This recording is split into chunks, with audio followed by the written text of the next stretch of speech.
connection with the aims, objects, rules, and regulations of the Moorish Temple of America, I deem it proper to submit to you a brief statement of our organization covering its inception, rise, and progress of the Mohammedan religion, which I hope will be satisfactory to you and be the means of causing you at all times to adhere to the principles of love, truth, peace, freedom, and justice. The object of our organization is to help in a great program of uplifting fallen humanity and to teach those things necessary to make our members better citizens.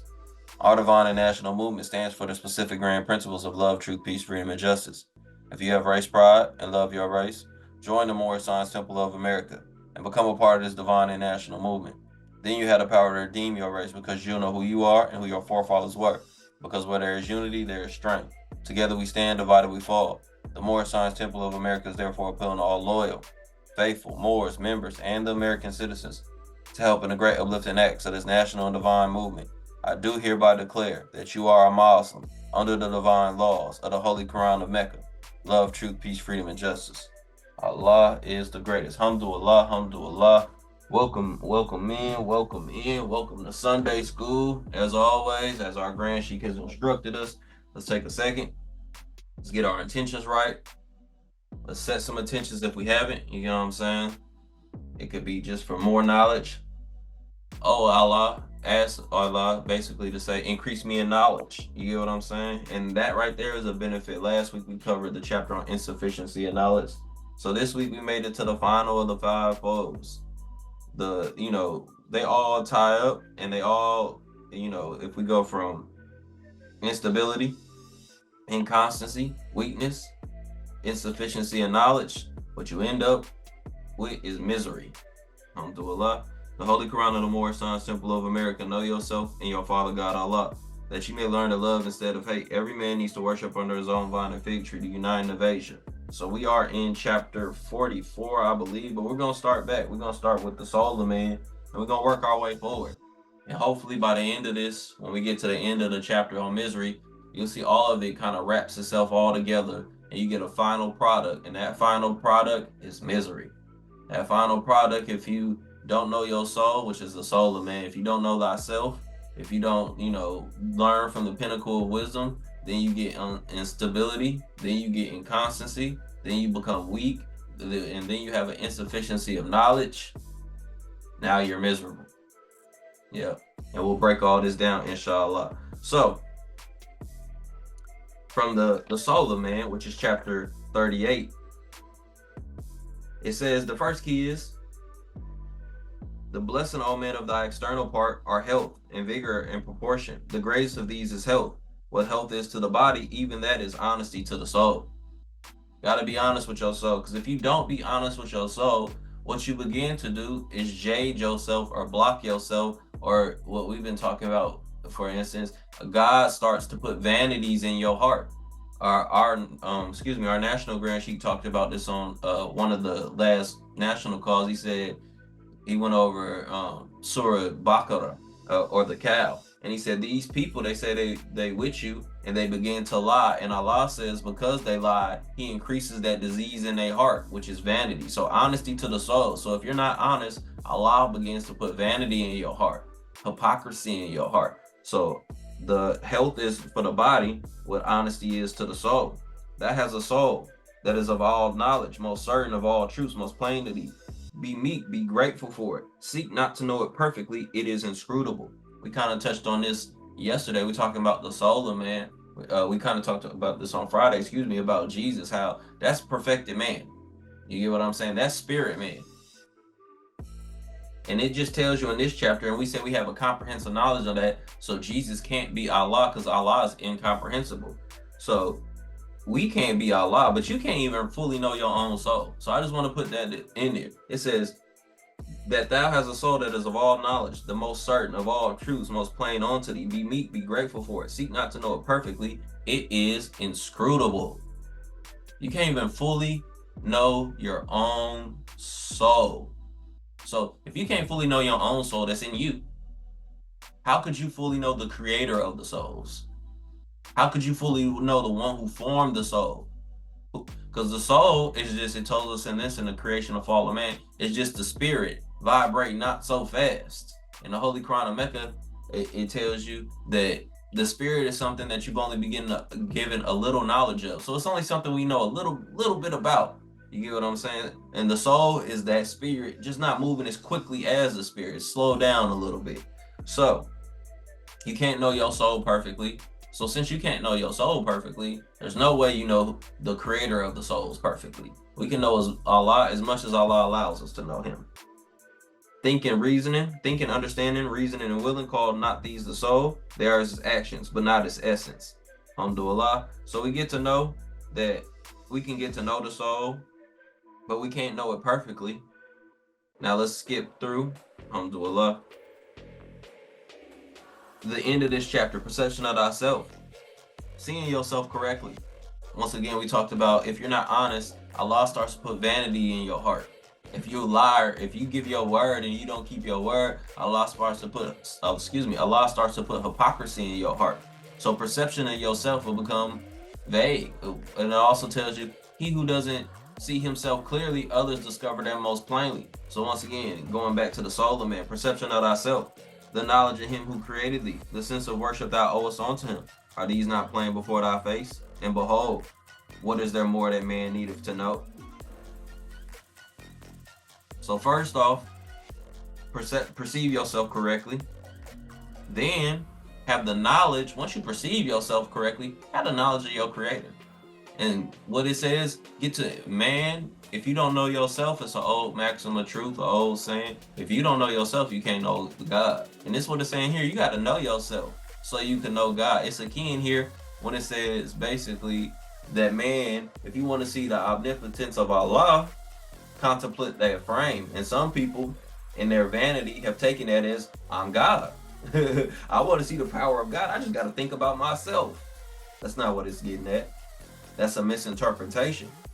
Alhamdulillah. If you want to see the power of God, contemplate your frame, how weak and frail you are. Contemplate all these things that work without you thinking about. If you had to think about breathing, you'd be dead. If you had to think about pumping your heart, you'd be dead. So contemplate your frame that it's some things you're not in control of. Then contemplate your frame that you don't even know your own soul. And you can't know it completely. Contemplate these things. So if you want to see the omnipotence of Allah before you, look, you got automatic functions. You got things inside of you don't fully know. Alhamdulillah. Now let's get into the pinnacle of wisdom. And this is key 3. Learn to esteem life as thou ought, and thou art near the pinnacle of wisdom. So what we've been talking about when we get into these later chapters is being in the moment. And it tells you in the pinnacle of wisdom, learn to live the moment as it should be. And you are close to the pinnacle of wisdom. It didn't say you at the pinnacle of wisdom. It said if you learn to see the world as it should be, you're close to the pinnacle of wisdom. Now let's take that back to the soul of man. Learn to see the world. Learn to esteem life as it ought, and thou art near the pinnacle of wisdom. Perception of thyself, the knowledge of him who create thee, the sense of worship thou owest unto him. Are these not plain before thy face? And behold, what is there more that man needeth to know? So that sounds like learning to esteem life as it should be. Excuse me. So learn to look at life the way it should be. Now, when we get later into the pinnacle of wisdom, it says, labor not after riches first, and think thou will afterwards enjoy them. He who neglecteth the present moment, throw away all that he hath. As the arrow passeth through the heart while the warrior knew not it was coming, so shall the life be taken away before he know that he have it. Once again, talking about this present moment. And then at the end of this, it says, be virtuous while you are young, so your age shall be honored. Being virtuous while you're young is also talk about taking advantage of the present moment. You get what I'm saying? So now we enter the 5 folds. Instability of man. Inconstancy. This is key 1. Inconstancy is powerful in the heart of man, and temperance swayeth it whether it will. Despair engrosseth much of it, and fear proclaimeth it. Behold, I sent unrivaled therein, but vanity is beyond them all.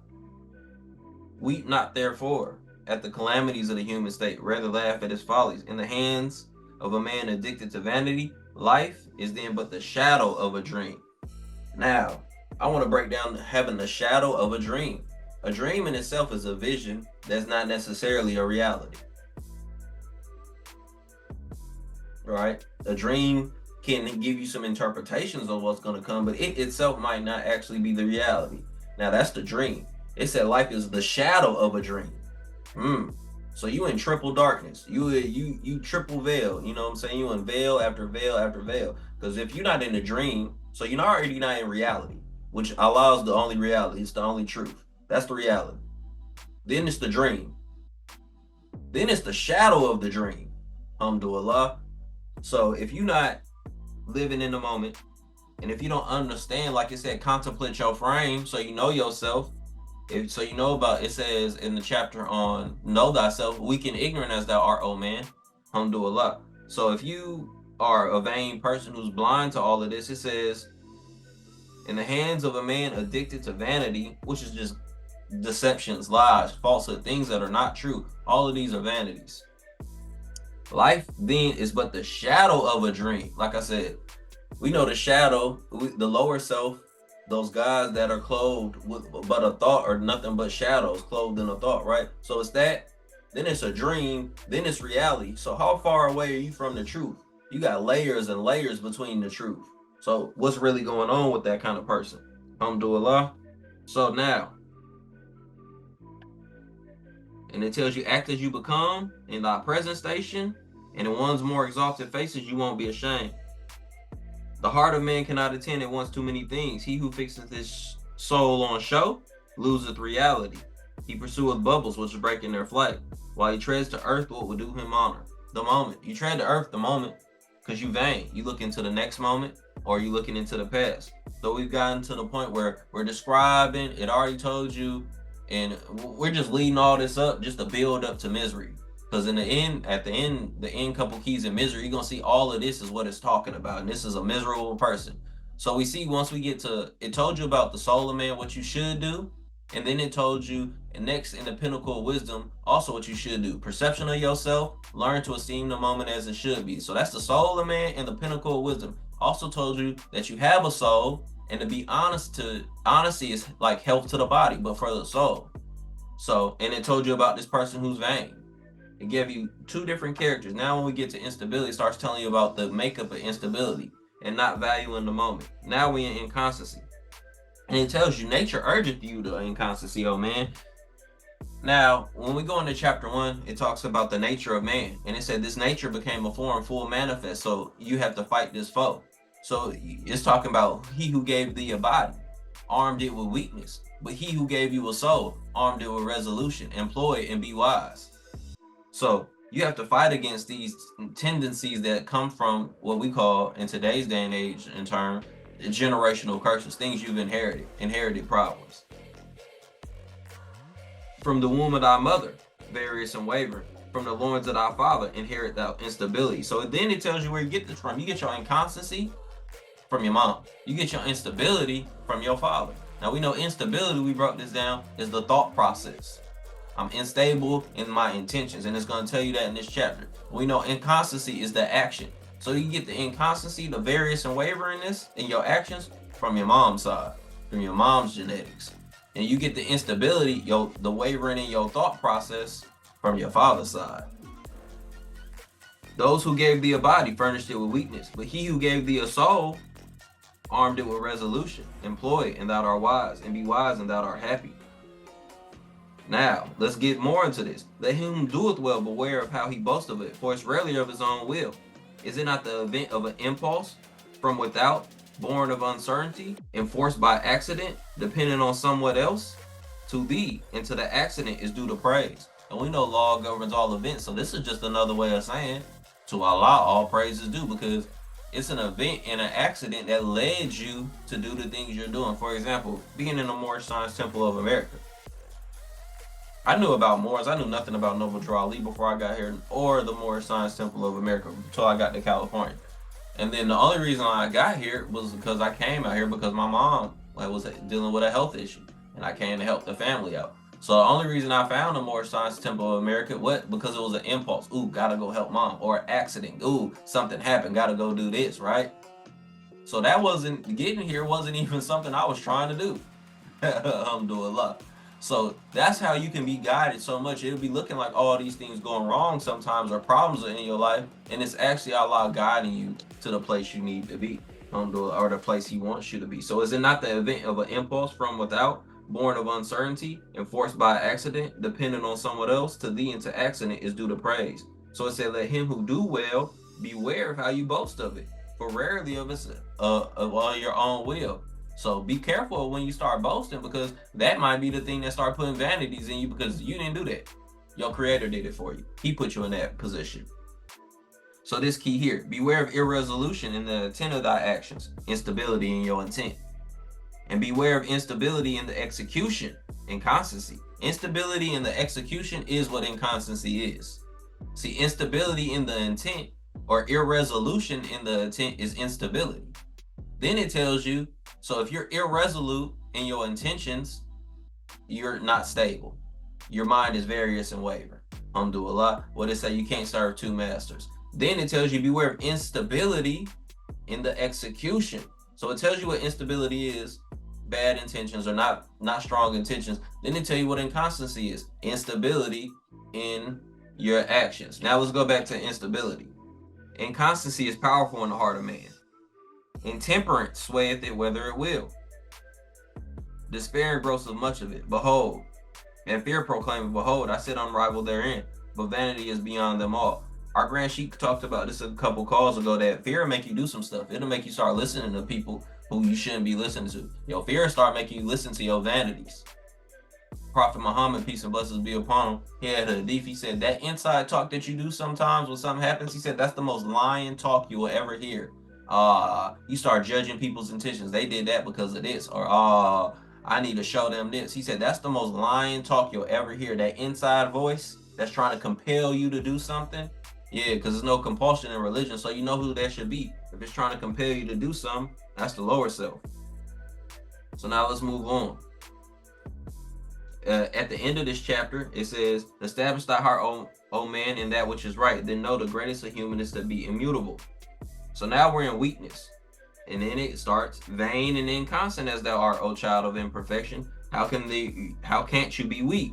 Is not inconstancy connected with weakness? Is not inconstancy connected with frailty? Another word for weakness. Can there be vanity without infirmity? Can there be vanity without instability? You got to be unstable. That's why you vain. Avoid the danger of one, and thou should escape the mischiefs of the other. And that's when we link this to, one is in the thought process and one is in the physical action. So if you escape the insufficiency in one of those, if I can do the action, I'll learn the psychology. And if I can get the psychology and I can be firm in my thinking, I'll do the action. So if you escape one of those problems, you'll escape both of them. And these are the keys in weakness. Then it tells you what you're most weak in. What are you most weak in? And what you seem most strong in. And what you give the most glory.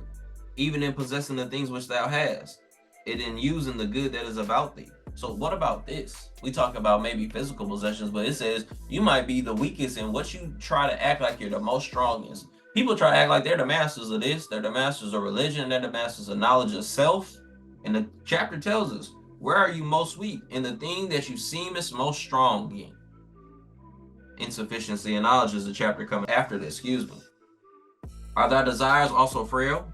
Are not thy desires also frail? Or knowest what you wish? When you have attained it and sought after it, behold, it contenteth thee not. Look at this. We kind of talked about this. I've had conversations with brother. We come into the secret lessons of Jesus. We get the circle 7. We get all the secret teachings. And they'll basically be like, it ain't enough. You get what I'm saying? I need to learn something else. It can't be this simple, just working on myself. Nah. But you were seeking after this knowledge. You wanted this knowledge. Then when you came into it, it didn't content you. Why? Because it tells you in a different chapter, in a different place, that when you come into the truth, you won't apprehend its splendor. So when you come into the knowledge of the truth, you know, nah, that ain't really what I was looking for. So it don't content you. Alhamdulillah. Now, wherefore loseth the pleasure that is before thee is relish. Why aren't you happy with what's before you? The present moment. Learn, once again, going back to the pinnacle of wisdom. Learn to esteem life as thou ought, and thou art near the pinnacle of wisdom. And why appeareth that which is come the sweeter? Because thou art weary with the good of this. Because thou knowest not the evil that which is with thee. Know that to be content is to be happy. Know that. And it says the science of the wise man's life, it says, in the chapter on children, 23, it says, teach him science and his life will be useful. Teach him religion and his death will be happy. So religion is also a part of the science of the wise man's life, because it says teach him religion and his death will be happy. And also it says the scientist uses his life trying to figure out this pursuit of happiness, the science of happiness. That's the object of his life. And I believe that's in unity. Nevertheless, this is key 10, the attainment of virtue he counts up as the highest earning, and the science of happiness is the study of his life. And we're talking about the wise man. The key before that said, but the wise man cultivates his mind with knowledge. The improvement of the arts is his delight, and his utility to the public crowneth him with honor. So being useful, once again, alhamdulillah. So we see the weakness. Is there anything in which weakness appears more than in desiring things? It is in the possessing and the using of them. Alhamdulillah. Good things cease to be good in our enjoyment of them. What nature meant pure sweets are sources of bitterness to us. From our delights arise pains, from our joys and our sorrows. Or from our joys, sorrow, excuse me. Now, the insufficiency of knowledge. If there is anything lovely, if there's anything desirable, if there's anything within the reach of man that's worthy of praise, is it not knowledge? Yet, who is it that attaineth it? Now we see in the chapter on weakness, it says, this knowledge, we're trying to get knowledge of how to esteem life as it should be. Perception of thyself, knowledge of thy creator, the sense of worship thou owest unto him. Behold, are these not all plain before thy face? And what more is there that man needeth to know? Learn to esteem life as thou ought, and thou art near the pinnacle of wisdom. Then in the key on weakness, it says, know that to be content is to be happy. And we just went over the keys in unity that was telling you, holy instructions of unity, that, you get what I'm saying? The wise man, he says, attaining virtues is the highest science of his life. And he's trying to pursue this science of happiness. And it's telling you also, it told you that religion, teach him science and his life shall be useful. Teach him religion and his death shall be happy. So it's telling you all the time that religion is a part of your happiness. And being happy in a moment and in the present moment is a part of your happiness. This is the knowledge that we're trying to attain. The statesman proclaimeth he have it, the ruler of the people claimeth praise of it, but find the subject that possesseth it. So it's saying these people say they got this knowledge, but maybe they do, maybe they don't. Alhamdulillah. Say not unto thyself, behold, truth breatheth hatred, and I will avoid it. Dissimulation raiseth friends, and I will follow it. Are not the enemies made by truth better than the friends obtained by flattery? People, our Grand Sheik kind of talked about this. People like flattery because most people are vain. So they want you to say, oh, you the smartest, you the best, woo, woo, woo, woo. And if they don't agree with you, some people shy away from the truth. Oh man, I want to be popular. I want people around me, so I ain't gonna stand on the truth. But it just told you, it's better to have enemies because of the truth than friends obtained by flattery. Naturally do man desire the truth, yet when it's before him, he will apprehend it not, and it forces itself upon him, he is not offended at it at all. We talked about that. He said, when you get these things you desire, how come it don't content you? Because there's some truth in that. You get what I'm saying? So when you get some of your desires, maybe it's a relationship. Oh, this person ain't perfect. Now you ain't happy. Oh, I thought this person was gonna make me happy. Oh, I thought this is what I really wanted. All these kind of things. So the truth of the matter is, some things were there you didn't like, or some things were there that you didn't want to be a part of, or it wasn't the way you thought of it. So now you don't want nothing to do with it. You've apprehended the truth about a person. Now let's take it to religion. You come in here, you get the religion, you get the books, you get the knowledge. It says teach him religion in his life, and death will be happy. Okay.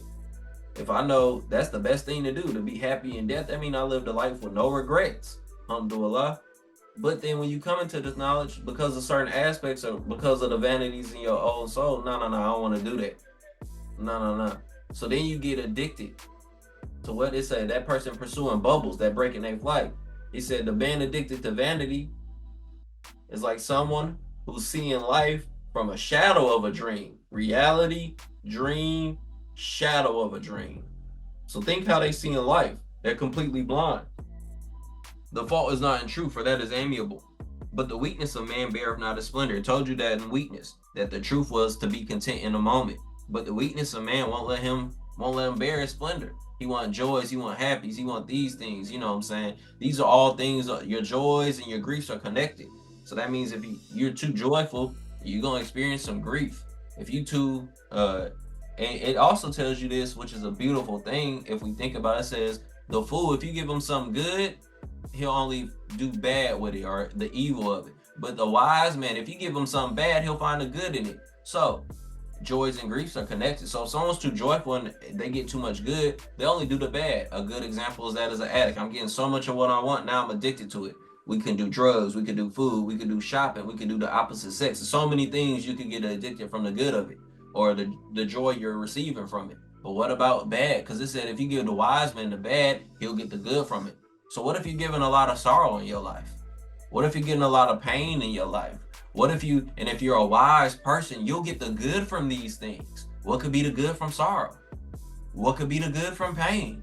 What could be the good from, you know what I'm saying, these things that one says could hurt them? It could be growing and how you would grow from them. You get what I'm saying? It could be learning to be only dependent on God. Oh no, I'm not dependent on, I'm independent of everything else. The only thing I'm dependent on is my creator. It could be detaching yourself from some of these things, some of these material things, or some of these things that draw people away from God. He tells you that in the Holy Quran of Mecca. He said, don't look at other people and what I've given them, wealth and children and these things, because I give that to some people to distract them so they forget the remembrance of me. So if God is giving you pain, sorrow, all of these things, he doesn't want you to get attached to this world. Have we ever considered that? I've given you pain, I've given you sorrow, so you love me first.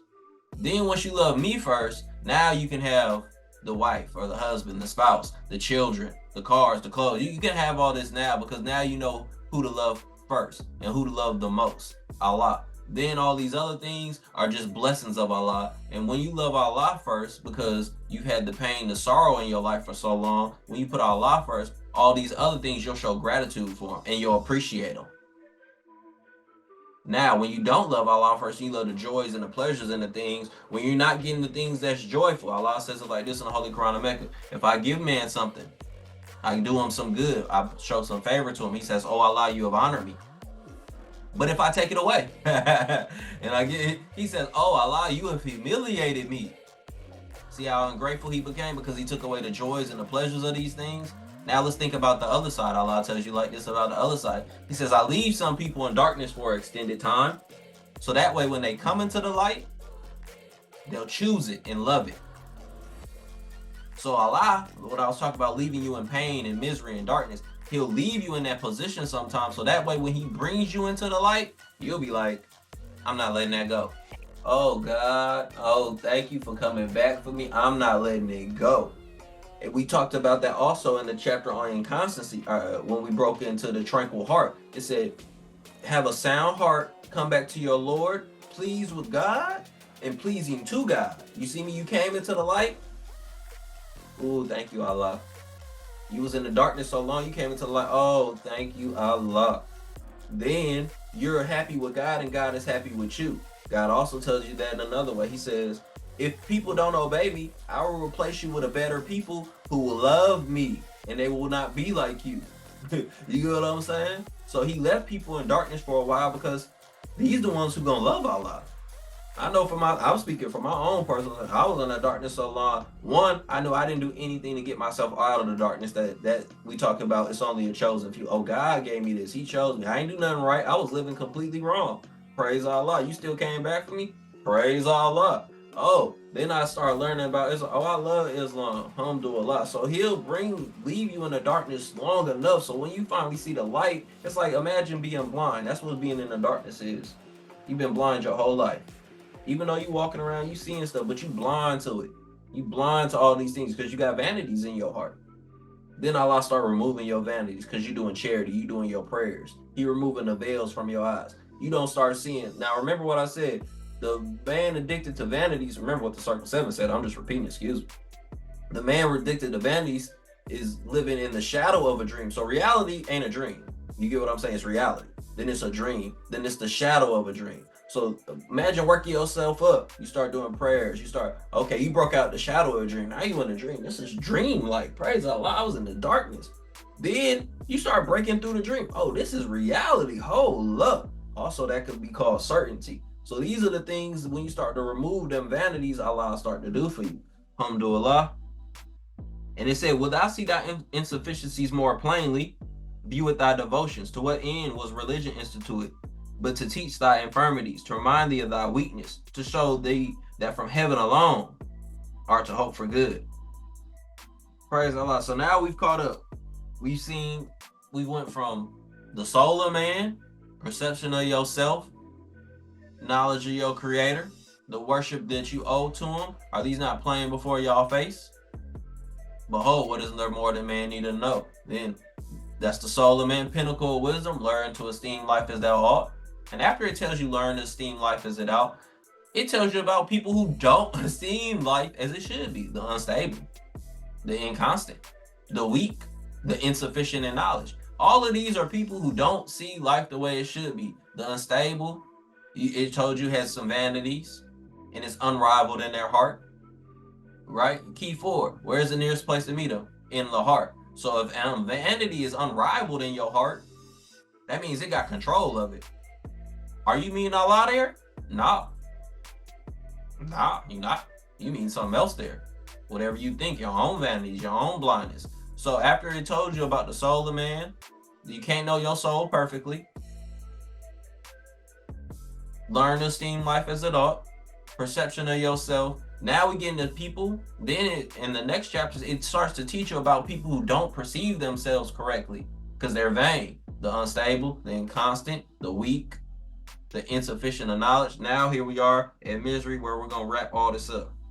So that was just a quick recap because we at the final 4. And praise Allah, these have been beautiful demonstrations on the 5 folds of man. So I just wanted to recap it because we on week 5. We went back every week and just shown the journey. So we went all the way back, like I said, from the soul of man to now. And now here we are at misery, where all of these things come together. All the folds come together. Inshallah, as we break this down, hopefully you'll see it. So chapter 45, misery on page, chapter 44, misery on page 55.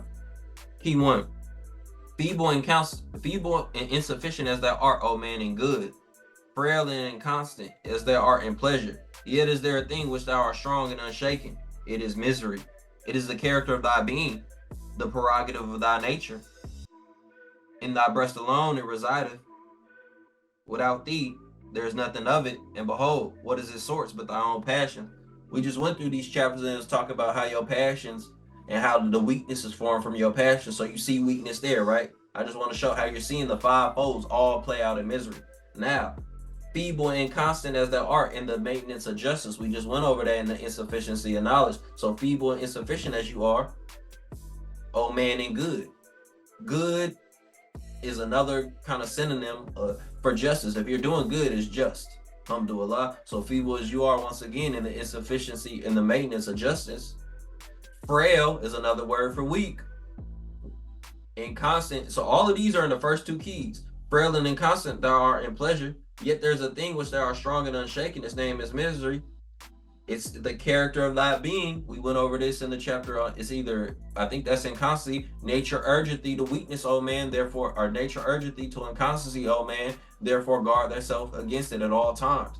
So I just want to show you that misery is all of these things put together. It's instability, inconstancy, weakness, insufficiency, and knowledge. And when you got all these pieces, this is what you made. You know how back in the day when you went to the soda machine, you get what I'm saying? You was at a fast food restaurant, you didn't know what you want. I know we used to do this. We used to put all the different flavors in there. I'm getting the mix. I got Sprite, I got Coke, I got root beer, I got woo, I got woo, woo. This is misery. It's a combination of all of these things put together. He who gave thee these, gave thee also the reason to subdue them. Now we also know when he said gives you the reason to subdue them, he's talking about being just once again, because it said nothing that can be just can proceed, it has to proceed from reason. Everything that just proceeds from reason. So he says this is also another key to justice. He who gave you these foes, gave thee also the reason to subdue them. Exert it, and thou shalt trample them under thy feet.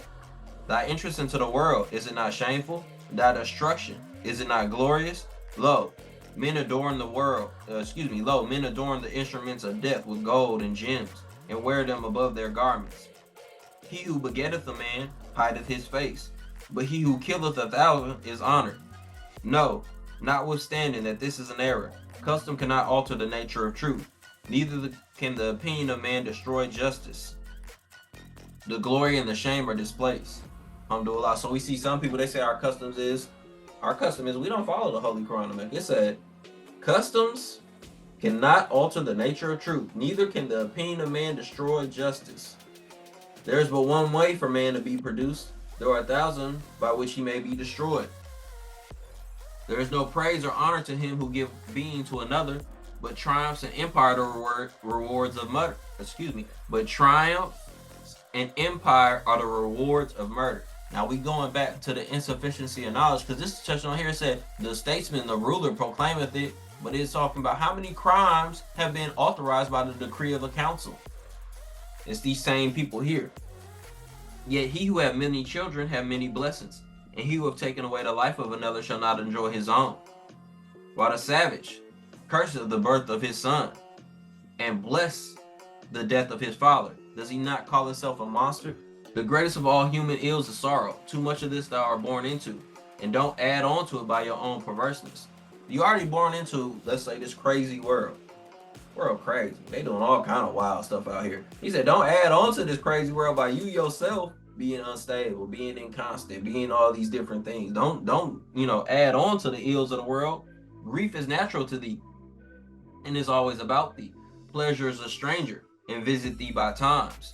Use well thy reason, and sorrow be cast behind thee. Be prudent, and the visits of joy shall remain long with thee.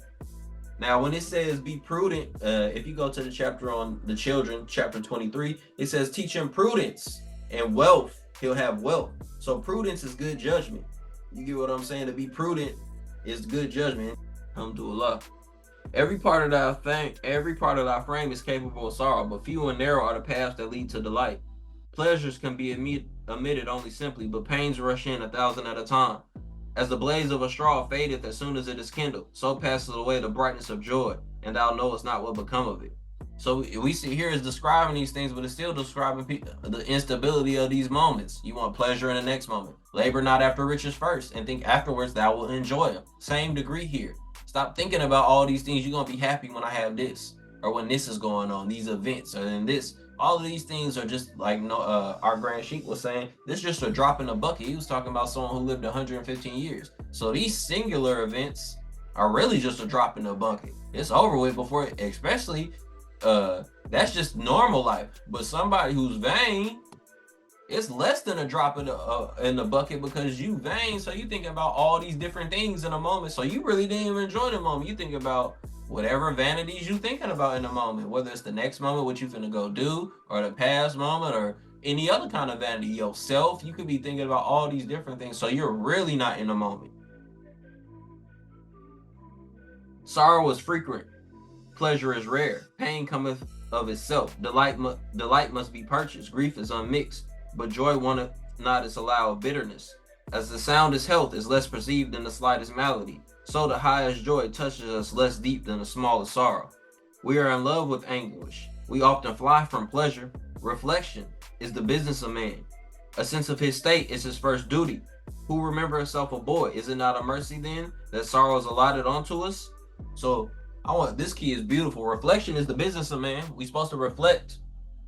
A sense of his state is his first duty. What does that remind you of? We started with the soul of man. Perception of thyself.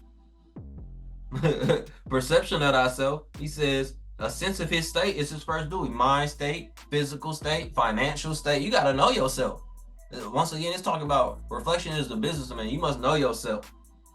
He says, but who remember himself a boy when you couldn't pay for things, when you couldn't do these things, when you was reliant on somebody else? Is it not a mercy then that sorrow is allotted to us? Once again, going back to God leads some people with misery and darkness, so they'll love and be dependent on him. And so they won't be vain. Vain and inconstant as thou art, old man. Why was religion given to us? To show us our infirmities. So he's even showing you here. I'm showing you, I want you to remember when you was a boy. When you didn't have a job. When you had no finance. When you was dependent on mommy and daddy. When you was dependent on older brother. When you was dependent on your big cousin. When you was dependent on your older sister. When you was dependent on somebody else to do things, help for you, cook, pick you up from school, whatever the case may be, walk you down the street, you know what I'm saying? Push you on the swing, whatever the case may be, when you was dependent on something bigger than yourself. So it's a mercy that Allah gave us sorrow, if you're a wise man, because you'll find the good in it. Man foreseeth the evil that is to come. Now these keys, remember we're talking about being in the moment. So these are the keys when I was talking about, these are the end keys of misery. That this is the ending of the five folds of man. And I really just wanted to lock in on what it's telling you. Man foreseeth the evil that is to come. He remembereth when it passed. You foresee the evil is to come and you remember what is past. What do we talk about often here? The believers, they don't do what? They don't have fear, nor do they have grief.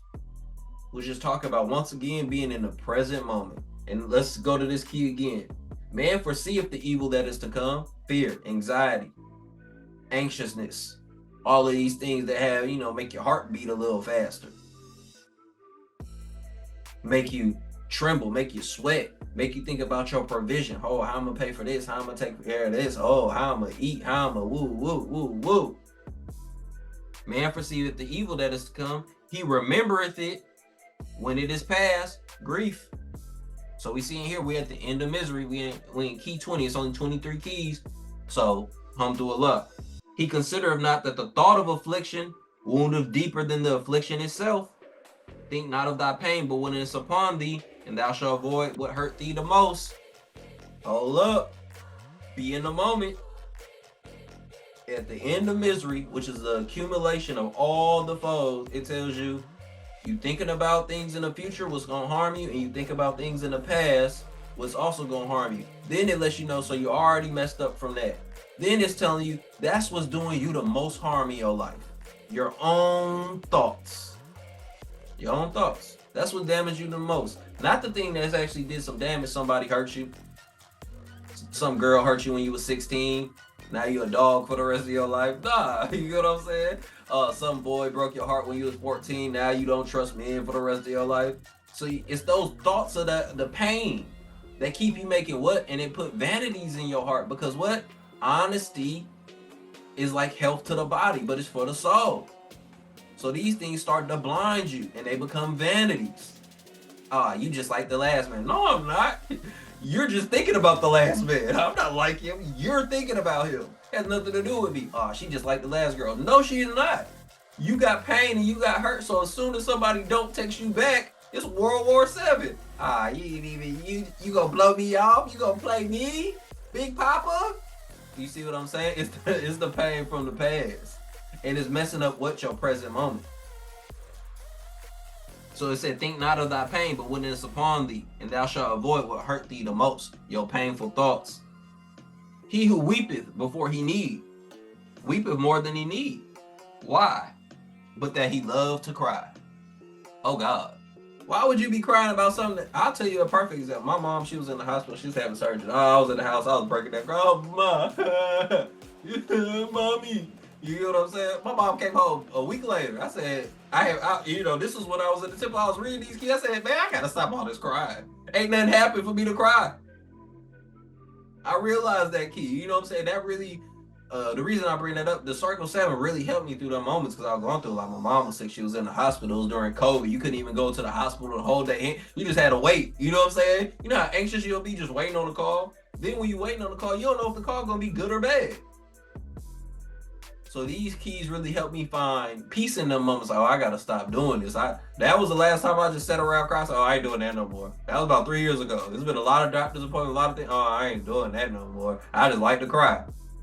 And I don't even like to cry. So I don't even like to cry, man. What's up with you? Alhamdulillah. The stag weepeth not till the spear is lifted against him, nor do the tears of the beaver fall till the hound is ready to seize him.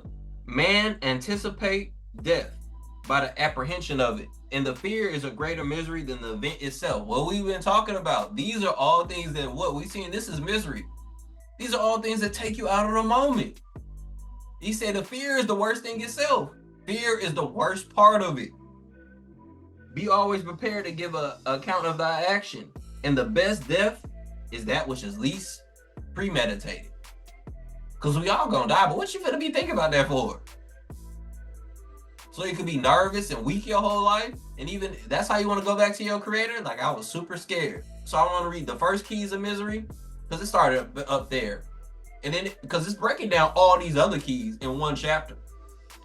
So let's start with the first couple keys of misery. Feeble and insufficient as thou art, O man, and good, and frail and inconstant as thou art in pleasure, yet is there a thing in which thou art strong and unshaken. His name is misery. It is the character of thy being, the prerogative of thy nature. In thy breast alone it resideth. Without thee there is nothing of it. And behold, what is its source but thy own passion?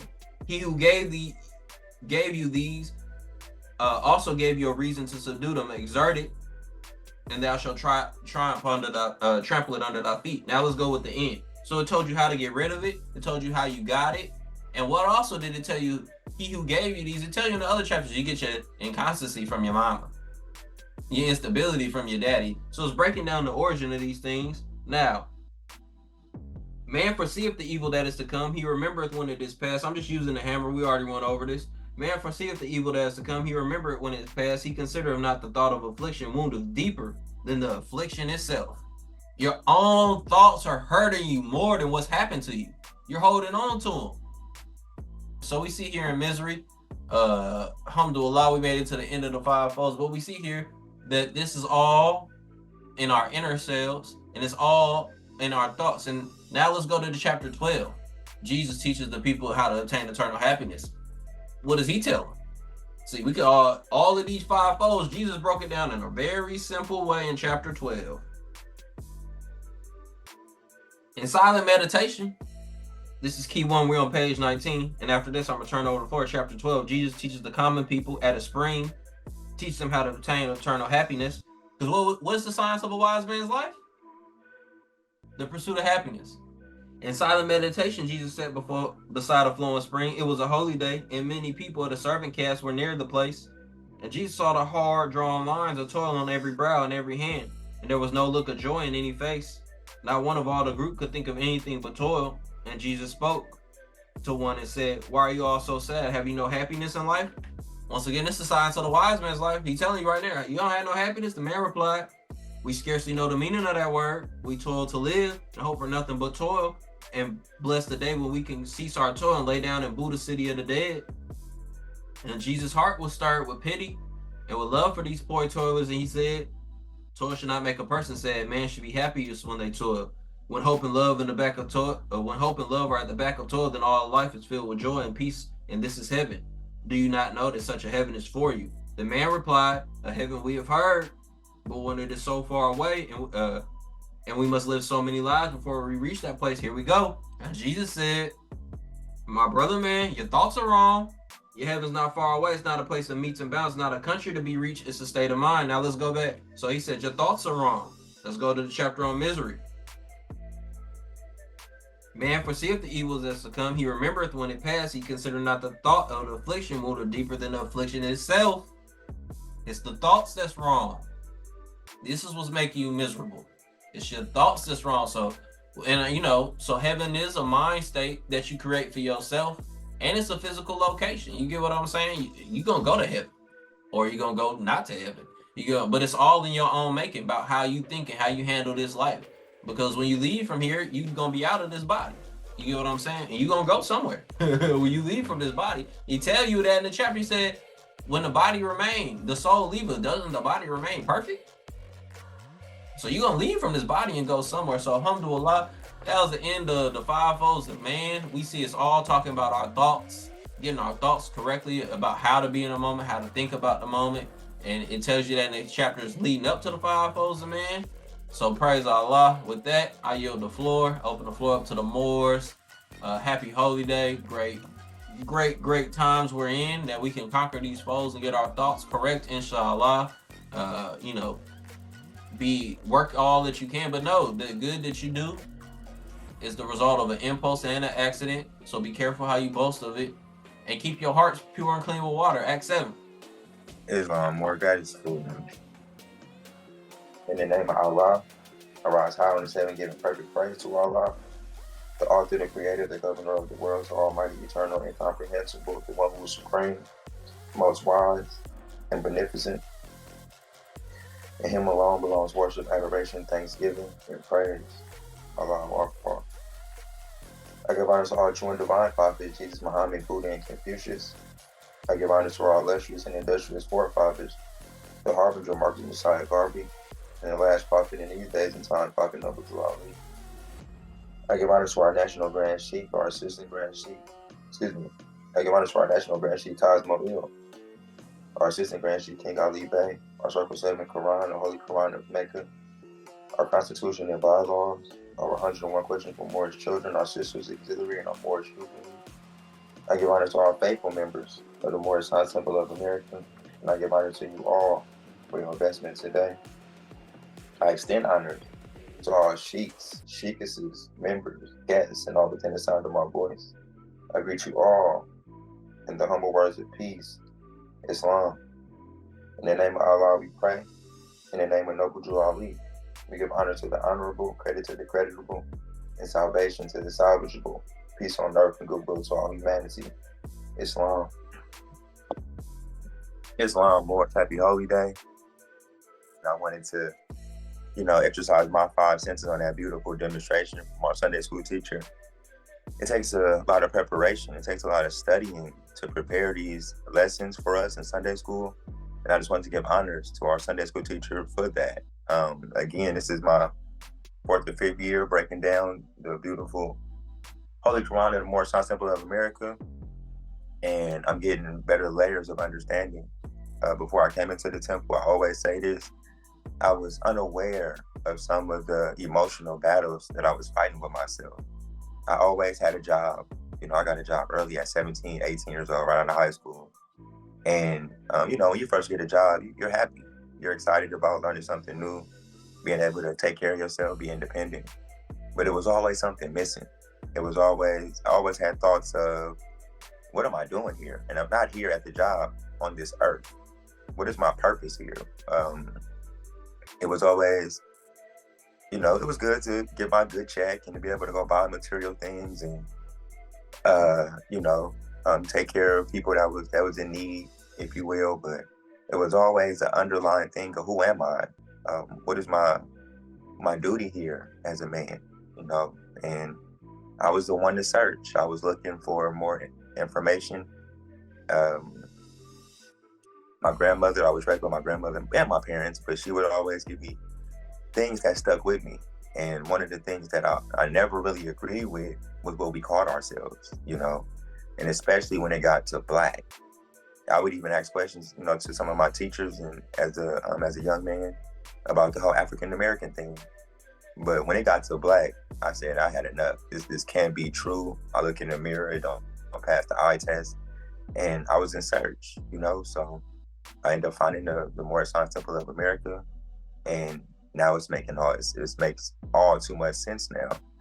And as I was studying myself, I would be going through some things, and now I'm reading that these things is the test for man. And it's been wonderfully broken down by both our Prophet Noble Drew Ali, and more recently, from his portion of understanding, our Sunday school teacher, King Ali Bey, and the 5 foes. What a wonderful idea it is to know that we're all struggling from foes that we need to conquer. And, at first it's just like very personal, more like a why me? Why is this happening to me? Why am I grieving? Why am I sorrow? Why am I thinking so negatively? And as we break down these 5 foes in these chapters, it gives me a sign of relief, because it helps me to realize that this is the study of man. This is the issue that man has been fighting from the beginning. This is how we fail, if you will, as described in chapter 1. So our community, our people, our household, our family members, you often hear them talk about just miserable things, miserable topics, whether it's, struggling from paying bills, having issues with their relationships, or just, every day-to-day life situations.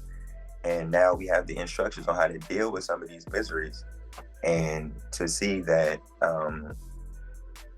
in these keys, it gives us a basic understanding that these are foes that man must fight. Key 12, grief. grief is natural to thee, and it is always about thee. I didn't know that, you know. I think a lot of us didn't know that. In chapter 4, you know, grief is related to death, if you will. And in chapter 4, it talks about that. And I don't want to misquote, but it says, key 5 in chapter 4, it says the cause of death are always for the best, for they are solving problems there as well as here, and one is sure to find himself weak and solve his problems best. It is selfishness that makes one's wish to call again the earth's departed soul. Islam. We all have to deal with grief. We all have to deal with death, but it doesn't have to be a grieving matter. When we hear our people talk about death or somebody that's passed away or transitioned, they often say, well, I wish I had more time to talk to that person, or I wish they were still here. And, you know, that's a form of selfishness. You know, you had all the time available while that person was here, but now you're grieving, which is natural that we learn, but it's a certain selfishness that you wish that you have more time. You had the ability to, you know, share a couple of more experiences or memories with that person. And, you know, we all have to go through death, but we feel that death, we've coming up with the mindset that death is such a miserable thing. And even though we know that grief is natural, it's about you. It's about your thoughts. It's about how you deal with it. I love how, you know, Brother King Ali Bey reflects upon the previous chapters. Most of it, or a lot of it, I don't want to say that because it's a lot of foes that man must find. But for myself and understanding myself, it's the insufficiency of knowledge. It's the not knowing. It's the fearing of the unknown, you know, the false perceptions. And this chapter talks about it. He's went over it. So I don't want to be too long. But just some things that I personally deal with, like the brother talked about, was being sad about something before something even happens. You know, again, to read these keys and to see that, oh, he talking about me. You know, I've experienced that, and I can look back and cure myself from some of these ailments. You know, just to know that my thoughts have been wrong.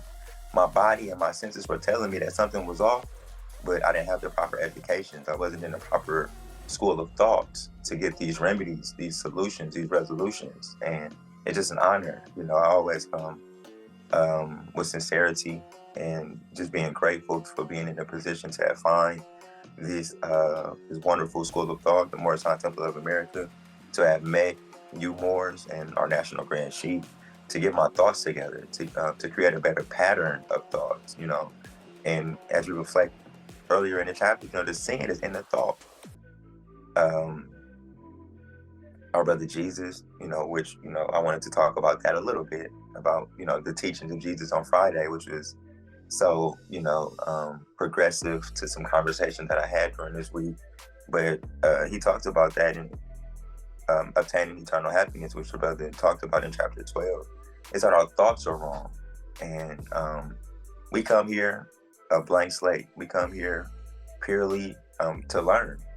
And what you learn on the way growing up, your surroundings, your parents, your teachers, it all helps in growing the temple of perfected man, if you will. But they don't know that. You know, they're just trying to do their best that they can help from their experiences to help guide you as you grow. But now we have holy and divine instructions. And it's just an honor to come to these Sunday school classes and to be able to break down the five folds and to be able to relate them to, you know, my characteristics and to be a better Moorish American. I like this key right here, key 16. It says, sorrow is frequent. This is in the chapter on misery. It says, sorrow is frequent, pleasure is rare, pain come of itself, delight must be purchased, grief is unmixed, but joy one of not, it's alloy of bitterness. And that's right and exact. Most of the time, the way we thinking and the way we process things, we think about the negative first. We think about what can happen negatively before the positive thing, you know. And here in the Moorish Temple of America, we learned is to put Allah first. And once I began to put Allah first, to know that, you know, Allah is leading on and victory is sure, I've been able to alleviate some of the issues that I was suffering from as far as, worrying, if you will, worrying itself, or weeping about things that's not worth weeping over, you know, mainly because I've been taught to weep, if you will, so I didn't want to be too long, but I did want to give a little bit of portion before the Moors can really raise their hands. But this is a beautiful class to be a part of. The brother has been putting out the information on YouTube, and we have a very, very unique YouTube channel, and it's breaking down these instructions in ways that are needed for our community and for the thought process of the Moorish American. And it's chapter by chapter, and it's breaking down how we got to this certain mind state.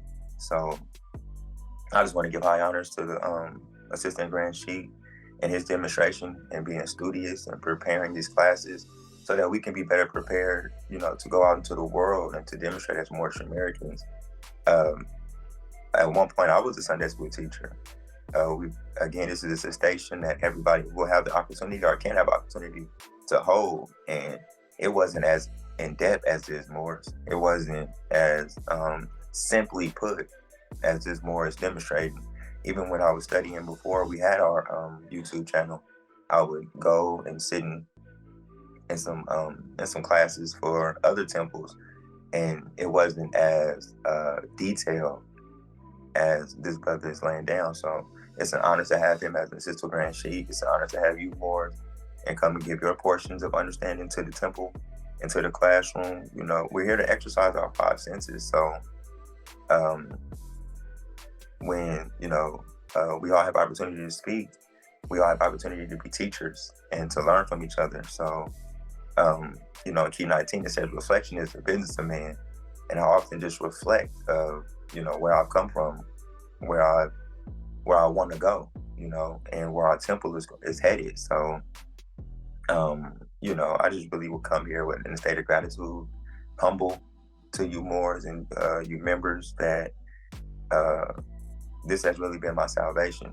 I often say that Islam saved my life because it gave me purpose. It gave me an understanding of man and some of the issues and foes that man must fight, and to give us an idea. Again, we got to use the hammer. We got to come back and be constant on this stuff, because the world essentially has been placed against you, especially here in the West. It's consistently satisfying and gratifying and being attentive to your lower self. And we know that, the lower self is rich in promise, but poor in blessedness and peace. It offers pleasure, joy, and satisfying gain. And that's what they, bank on. But it gives unrest, misery, and death. Here in the West, almost everything is haram. We starting to get to a point where everything is so accessible. That's negative to the development of ourselves, the development of studying our higher self. I remember just being younger, again, when contemplating our frames, right? When gambling and, just the ability to look at over sexual things were harder to do. Now it's all in front of us. They got different websites and different apps that you can gamble on almost everything, every sport. And it's just becoming so oversaturated with our lower self that it's hard to miss it. And being able to come into the temple and study myself and to be able to fix some of these wrongs that they're putting on us. And it's all mental. We don't have to participate in these things, even though it's put in our faces almost every single moment of the day, every commercial, every ad. Everything is to gratify, your lower self. And it helps me to realize that that's why they don't like Islam. That's why they're against Islam, because if we all were to get our thoughts together and to not participate in all of these haram things, then it'd be bad for business. This is a capitalist mindset. This is, I literally say, this is just business. They separated religion from the state, but with us, religion is everything. Religion is how we govern ourselves. Religion is where the laws come from. But they found a way to separate the two and to utilize it in a way that is for financial gain or for business. And for me, myself, I'm more worried about, how Allah views me. And on that day of judgment, what I'm gonna be able to bring forth and say, hey, I did this, this, and this. I tried my best to follow your rules, even though I was living in an environment that was set up for me to not remember you. So when I come here, it's for remembrance of Allah. I try my best to make my 5 prayers to give remembrance, but this is more, for the family, to get my house in order, to be more intentional about the demonstration. And these short 5 years, I've grown so much in my thought patterns. I've given up some addictions and some bad habits, and I'm trying to replace them with more holy and divine habits. We know that man needs a pattern. They knew that man needed a pattern, and they gave us one, and it was the total opposite of our higher self.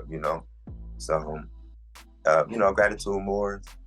Continue to be faithful, and this is not for us. This is not for the temple's sake. This is for your sake. This is for your children's sake. This is to get your house in order, to get your life together, to get your mind together, because ultimately the prophet said, take this and save yourself. He knew it'd be some pushback. He knew it'd be some issues with how they studied the Circle 7 or even the Holy Quran of Mecca. Our Assistant Grand Sheik gave us some surahs in the Holy Quran of Mecca that even Allah told you, hey, they're gonna misguide you on these books, they're gonna mislead you in these books. They foreseen all of these things. That's why they're prophets. They can give us prophecy, and it's timeless prophecy, because the truth don't change or pass away. The same issues and the same teachings that was taught from the beginning of time, at least from Akhenaten's time, it was like 5,000 years ago, are the same issues and ailments that we're going through now. So that also helps me to connect the dots and to be firm in my beliefs that this is it. This is the truth. And I want to learn from my forefathers and foremothers' mistakes. I want to be conscious enough to utilize these teachings for the betterment of myself, to show my daughter, to show, even now, being around such youthful, young people, to show them that, I knew somebody that was practicing and studying themselves. I know what a Fez is. I know what a Moorish American is. It's up to them to go and be active in the study of self, but it's just us to show them the tools, to give them the tools, and for us to utilize the tools on ourselves, So, I'm humble, I'm grateful. I'm trying to be as sincere as I can in this demonstration for myself. Because that's where it all comes from being intentional, from getting our thoughts together to be righteous, to be holy and divine, because it's all laid out in front of us. On Friday, our brother gave us a surah that said, if I bring this, if I show you more is what it is, then my rap is going to be greater. And for myself, having this information, I don't want to be negligent towards it. I don't want to act like I'm not, reading it, or it's not real and it's not right and exact, because I feel like it's a slap in the face to the prophets that came and warned us, So it talks about when on that day of judgment, and our brother Jesus and Abu Ali and Abraham and all of these prophets stand before us and say, hey, I told you it's only one God. I told you how to worship. I told you what instructions were needed for the betterment of yourself. You took it and did something else. You toiled out your folly, or you utilized it for personal gain, or you misled the people and sent them on the wrong path. I don't want to be in that conversation. I want to be on the right side of things. Allah was a good friend of Abraham, and I want to be in that trajectory of friendship with Allah. So this is what we come here for. It's really, really important. This is really, really deep stuff. And it's given to us in 48 chapters to be united with the Holy Quran of Mecca. Was it 114 more chapters? But some are long, some are short. But it's literally the word of God. So why would we go investigate that? Why wouldn't we go learn what God was saying to us to do as a people? So I truly want to be, one of God's people, one of Allah's people. So we have to follow these divine laws and these instructions. And they were made for the betterment of myself. So, it's been prescribed to do these things. And a lot of people, we get instructions from the doctors, and it's prescribed to you. You don't have to take it, but it'll be in your best interest to take these things and I want Allah to be my doctor. I want Abu Ali to be my doctor, and I want to be able to lead my people in a direction to where they can save themselves and heal themselves. So with that, more as I'll yield, I just wanted to, speak and give, my portion and utilize my five senses, and to say, thank you for breaking down these foes in such a way that you did, more, and for us to be able to demonstrate it and put it on YouTube. The viewership right now is starting to climb a little bit, but um uh, I'm positive that once the right people find our page and really, come in with their eyes wide open, this information will be so useful to them to develop their character and on this ladder of perfected man. So, thank you, Morris. And with that, I yield the floor. Sloan.